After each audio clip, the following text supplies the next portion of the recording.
શ્રી પરમાત્મને નમઃ. દ્વાદશ અધ્યાય ભક્તિ યોગ. અર્જુન બોલ્યા, જે અનન્ય પ્રેમી ભક્તજનો હમણાં આપે જણાવ્યું એ પ્રકારે નિરંતર આપના ભજન ધ્યાનમાં રચ્યા પચ્યા રહીને આપ સર્વગુણ સ્વરૂપ પરમેશ્વરને ભજે છે અને બીજા ભક્તો જે કેવળ અવિનાશી સચ્ચિદાનંદ ઘન નિરાકાર બ્રહ્મને જ ઘણા ઉત્તમ ભાવે ભજે છે, એ બંને પ્રકારના ઉપાસકોમાં વધુ ચડિયાતા યોગ વેદતા કોણ છે? શ્રી ભગવાન બોલ્યા, મારામાં મનને પરોવીને નિરંતર મારા ભજન ધ્યાનમાં રચ્યા પચ્યા રહેનારાઓ જે ભક્તજનો અત્યંત અડંગ શ્રદ્ધાભાવથી યુક્ત થઈને મુજ સદ્ગુણ સ્વરૂપ પરમેશ્વરને ભજે છે, તેઓ મને યોગીઓમાં વધુ ચડિયાતા યોગી રૂપે માન્ય છે. પરંતુ જે ભક્તો ઇન્દ્રિયોના સમુદાયને સારી પેઠે વશમાં કરીને મન બુદ્ધિથી પર સર્વવ્યાપક કોઈ પણ રીતે નિર્દેશ ન થઈ શકે એવા સદા એકરસ રહેનાર નિત્ય અચળ નિરાકાર અવિનાશી સચ્ચિદાનંદ ઘન બ્રહ્મને નિરંતર એકાત્મ ભાવે ધ્યાનમાં કરતા ભજે છે, એ સઘળા ભૂતોના હિતમાં રત રહેનારા અને સૌમાં સમાન ભાવ રાખનારા યોગીઓ મને જ પામે છે. પણ સચ્ચિદાનંદ ઘન નિરાકાર બ્રહ્મમાં મન પરોવનાર એ માણસના સાધનમાં પરિશ્રમ વધુ છે, કારણ કે દેહાભિમાનીઓ વડે અવ્યક્ત વિષયક ગતિ ઘણું દુઃખ વેઠીને પ્રાપ્ત કરવામાં આવે છે.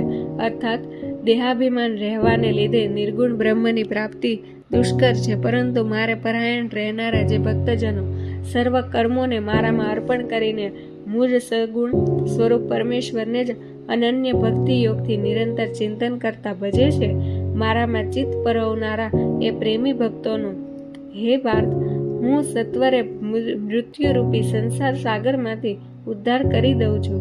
મારામાં મનને પરોવ અને મારામાં જ બુદ્ધિને જોડ, એ પછી તું મારામાં જ નિવાસ કરીશ એમાં લેશ માત્ર સંશય નથી. જો તું મનને મારામાં અચળ ભાવે સ્થાપવા સમર્થ ન હોય તો હે ધનંજય, અભ્યાસરૂપ યોગ દ્વારા અને પામવાની ઈચ્છા કર. જો તું ઉપર જણાવેલા અધ્યાયમાં પણ અસમર્થ છે તો કેવળ મારે અર્થ કર્મ કરવાને જ પરાયણ થા. મારે અર્થ કર્મોને કરતો રહીને પણ તું મારી પ્રાપ્તિરૂપી સિદ્ધિને જ પામીશ. જો મારી પ્રાપ્તિરૂપી યોગનો આશ્રય લઈને ઉપર જણાવેલ સાધન કરવામાં પણ તું અસમર્થ છે તો મન બુદ્ધિ આદિ ઉપર જય મેળવનારો થઈને સર્વ કર્મોના ફળનો ત્યાગ કર. મર્મને જાણ્યા વિના કરેલા અભ્યાસ કરતા જ્ઞાન ચડિયાતું છે. જ્ઞાન કરતા મુજ પરમેશ્વરના સ્વરૂપનું ધ્યાન ચડિયાતું છે અને ધ્યાન કરતા પણ સર્વ કર્મોના ફળનો ત્યાગ ચડિયાતો છે, કેમ કે ત્યાગથી તરત જ પરમ શાંતિ મળે છે. એ સર્વભૂતોમાં દ્વેષભાવ વિનાનો, વિના સ્વાર્થ સૌનો પ્રેમી અને કોઈ પણ હેતુ વિના દયાભાવ રાખનારો છે, તથા મમત્વ વિનાનો, અહંકાર વિનાનો, સુખ દુઃખોની પ્રાપ્તિમાં સમ અને ક્ષમાશીલ છે, એટલે કે અપરાધ કરનારને પણ અભય આપનારો છે, તથા જે યોગી નિરંતર સંતુષ્ટ છે, મન ઇન્દ્રિયો સહિત શરીરને વશમાં કરી રાખેલ છે અને મારામાં દ્રઢ નિશ્ચય વાળો છે, એ મારામાં અર્પેલ મન બુદ્ધિ વાળો મારો ભક્ત મને પ્રિય છે, જેનાથી કોઈ પણ જીવ ઉદ્રેક નથી પામતો અને જે પોતે પણ કોઈ જીવથી ઉદ્રેક નથી પામતો, તથા જે હર્ષ અમર્ષ ભય અને ઉદ્રેક આદિથી રહિત છે, એ ભક્ત મને પ્રિય છે. જે ખેવના વિનાનો, બાહ્ય તેમજ આંતરિક રીતે શુદ્ધ, નિપુણ, પક્ષપાત વિનાનો અને દુઃખોમાંથી છૂટેલો છે, એ સર્વ આરંભોનો ત્યાગી મારો ભક્ત મને પ્રિય છે.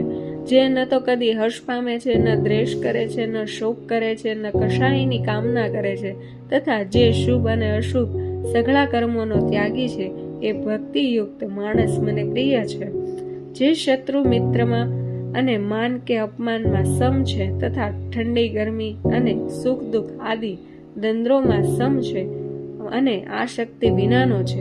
જે નિંદા સ્તુતિને સમાન સમજનાર, મનનશીલ અને ગમે તે પ્રકારે પણ શરીરનો નિર્વાહ કરતા સદા સંતુષ્ટ છે, તથા રહેવાના સ્થાનમાં મમતા અને આસક્તિ વિનાનો છે, એ સ્થિર બુદ્ધિનો ભક્તિમાન માણસ મને પ્રિય છે.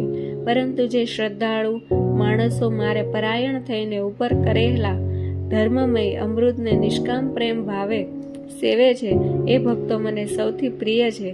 ભક્તિ યોગ નામનો 12મો અધ્યાય સમાપ્ત થાય છે.